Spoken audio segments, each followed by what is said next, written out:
Hello friends and welcome to today's program.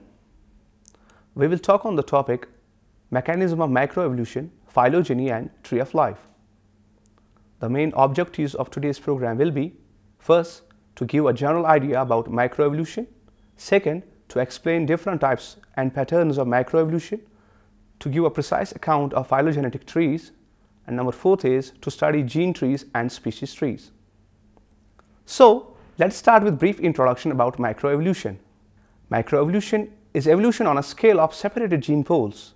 Macroevolution studies focus on change that occurs at or above the level of species, in contrast with microevolution, which refers to small evolutionary changes within a species or population. Macroevolution and microevolution describe fundamentally identical processes on different time scales. The process of speciation may fall within the purview of either, depending on the forces thought to drive it. Paleontology, evolutionary development biology, comparative genomics, and genomic phylostratigraphy contribute most of the evidence for the patterns and processes that can be classified as macroevolution. The practical definition of this term describes it as a change occurring on a geological time scale, in contrast to microevolution, which occurs on the time scale of human lifetimes. An example of microevolution is the appearance of feathers during the evolution of birds from theropod dinosaurs. The evolutionary course of equidae is often viewed as a typical example of microevolution, again from the broad viewpoint after a notable accumulation of previously microevolutionary changes. The earliest known genus, Hylocorthinum, now reclassified as Paleothere, was a browsing herbivore animal resembling a dog that lived in the early Cenozoic. The preferred evolutionary explanation is that as its habitat transferred into an urban arid grassland, selective pressure acted so that the animal became fast grazer. Thus, elongation of legs and head as well as reduction of toes gradually occurred, producing only extant genus of Equidae equus. By now, the concept of macroevolution might be clear to you. Now, let's discuss macroevolution and the modern evolutionary synthesis. Within the modern evolutionary synthesis school of thought, macroevolution is thought of as a compounded effect of microevolution. Thus, the distinction between micro and macroevolution is not a fundamental one. The only difference between them is of time and scale. As Ernest W. Mayr observed, trans-specific evolution is nothing but an exploitation and magnification of the events that take place within population and species. It is misleading to make a distinction between cause of micro and macroevolution. However, time is not a necessary distinguishing factor. Macroevolution can happen without gradual compounding of small changes. Whole genomes duplication can result in speciation occurring over a single generation. This is especially common in plants. Changes in the genes regulating development have also been proposed as being important in producing speciation through large and relatively sudden change in animal morphologies. Dear students, let's now talk about various examples of macroevolution. Macroevolution changes can be seen in the following examples. In 1905, De Vries found that some of his evening primrose, Ornithiria lamarckiana, had developed a variant number of chromosomes that was not able to breed with the original plant. The new species was then named Ornithiria gigas. A sterile hybrid of the primrose species Primula verticillata and Primula floribunda was crossbred. The offspring were fertile, therefore showing macroevolution, and were named Primula cubensis. The Tragopogon macilius was a macroevolution of Tragopogon dubius and Tragopogon proteensis. The flower Tragopogon myrus independently originated, indicated microevolution of the Tragopogon species. Tragopogon macilius was found by Owen in 1950 to have originated through various hybridizations. Moving on to the next objective of the topic, that is types of macroevolution. There are four basic types of macroevolution. Molecular evolution occurs through small changes in the molecular or cellular level. Over a long period of time, this can cause big effects on the genetics of organisms. Taxonomic evolution occurs through small changes between populations and then species. Over a long period of time, this can cause big effects on the taxonomy of organisms with the growth of whole new clades above the species level.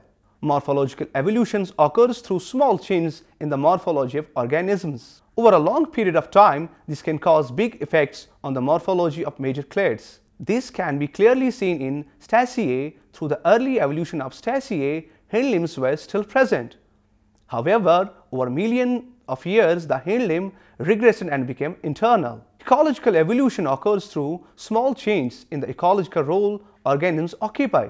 Over a long period of time, this can cause big effects on the ecological landscape. Dear students, let's move up to the next part of our topic, that is mechanism or the patterns of macroevolution. New species evolve through a process called speciation. When we study macroevolution, we look at the overall patterns of change that cause the speciation to occur. This includes the diversity, speed or direction of the change that cause the new species to emerge from the old one.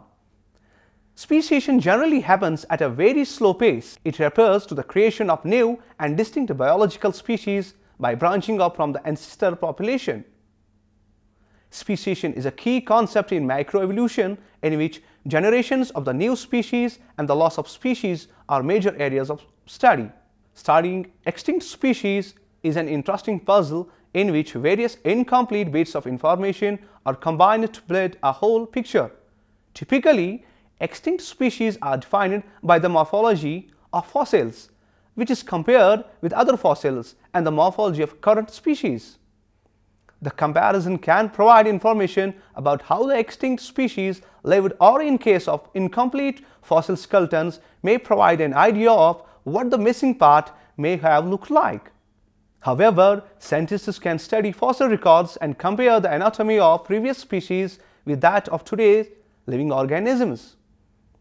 When the evidence is put together, distinct patterns emerge, telling a story how speciation probably happened over time. Dear students, let's now discuss the different patterns of macroevolution one by one. The different patterns of macroevolution are: number first is convergent evolution. The word converge means to come together. This pattern of macroevolution happens with distinctly different species become more similar in structure and function. Usually, this type of macroevolution is seen in different species that live in similar environments. The species are still different from one another, but they often fill the same niche in the local area. One example of convergent evolution is seen in North American hummingbirds and Asian fork-tailed sunbirds. Divergent evolution. Nearly the opposite of convergent evolution is divergent evolution. The term diverge means to split apart. Also called adaptive radiation, this pattern is a typical example of speciation. One lineage breaks into two or more separate lines that each give rise to even more species over time. Divergent evolution is caused by change in the environment or migration to new areas. Divergent evolution was seen in type of a fish called the Chassidea. Another interesting example in which one species gives rise to multiple species that exploit different niches is finch of Galapagos Island. Number third is coevolution. The term coevolution is used to describe cases where two or more species reciprocally affect each other's evolution. For example, an evolutionary change in the morphology of plant might affect the morphology of herbivore that eats the plant, which in turn might affect the evolution of the plant, which might affect the evolution of the herbivore, and so on. Coevolution is likely to happen when different species have close ecological interactions with one another. These ecological relations include: number first will be predatory prey and parasite host, number second competitive species, number third mutualistic species. Gradualism. Charles Darwin believed that evolutionary change happens slowly or gradually over very long periods of time. He got this idea from new findings in the field of geology. He was certain that small adaptations built up over time. This idea came to be known as gradualism. Punctuated equilibrium. Opponents of Darwin, like William Bateson, argued that not all species evolve gradually. This camp of scientists believe that change happens very rapidly with long periods of stability and no change in between. Usually the driving force of change is some sort of change in the environment that necessitates a need for quick change. They call this pattern punctuated equilibrium. Like Darwin, the group that believes in punctuated equilibrium looks to fossil records for evidence of this phenomena. Extinction. When every individual in a population has died off, an extinction has occurred. This obviously ends the species and no more speciation is able to happen for that lineage. While macroevolution research provides much information on that development of new life at many levels, macroevolution is also intimately concerned with extinction, the loss of species. It has been said that all species go extinct, some just take longer than others. This extinction rate is generally balanced by speciation events. The largest mass extinction was Permian Triassic period, in which about 96% of marine species and 70% of land species were lost. Many scientists believe we are currently in sixth mass extinction, one that is largely due to the effects of humans on the biosphere. Moving on to another objective of today's lecture, that is phylogeny, the tree of life. According to modern evolutionary theory, all organisms on Earth have descended from a common ancestor, which means that any set of species, extant or extinct, is related. This relationship is called phylogeny and is represented by phylogenetic trees, which graphically represent the evolutionary history related to the species of interest. Phylogenetics infers trees from observation about existing organisms using morphological, physiological, and molecular characteristics. The tree of life represents the phylogeny of all organisms living and extinct. Phylogenetics is an area of research concerned with finding the genetic relation between species. The basic idea is to compare specific characters of the species under the natural assumptions that similar species are genetically close. Phylogenetics is important because it enriches our understanding of how genes, genomes, species evolve. Through phylogenetics, we learn not only how the sequences came to be the way they are today, but also general principles that enables us to predict how they will change in the future. Classic phylogenetics dealt mainly with physical or morphological features, size, color, number of legs, etc. Modern phylogeny use information extracted from genetic materials, mainly DNA and protein sequences. The characters used are usually the DNA or protein sites. The relationships between species are then deduced from well-conserved blocks in the alignment of several sequences, one from each examined species. An interesting example is a research project that used phylogenetics in order to trace the origin of the human population on Earth. Researchers investigated the mitochondrial DNA of 182 people all over Earth. The phylogenetic analysis provided evidence that all humans have a common female ancestor which lived in Africa, namely as African Eve. When studying phylogeny using nuclear genes, we encounter several difficulties. During evolution, it is very common for a gene to be duplicated. The copies continue to evolve separately, resulting in two similar instances of same gene along the genome of a species. Thus, evolutionary relationship among genes and organisms can be illustrated elegantly using a phylogeny, which is comparable to a pedigree and shows which genes or organisms are most closely related. Phylogenetic trees are composed of branches, also known as edges, that connect and terminate at nodes. Branches and nodes can be internal or external. The terminal nodes at the tip of trees represent operational taxonomic units, also called as OTUs. OTUs correspond to the molecular sequence or taxa from which the tree was inferred. Internal nodes represent the last common ancestor, LCA, to all nodes that arise from that point.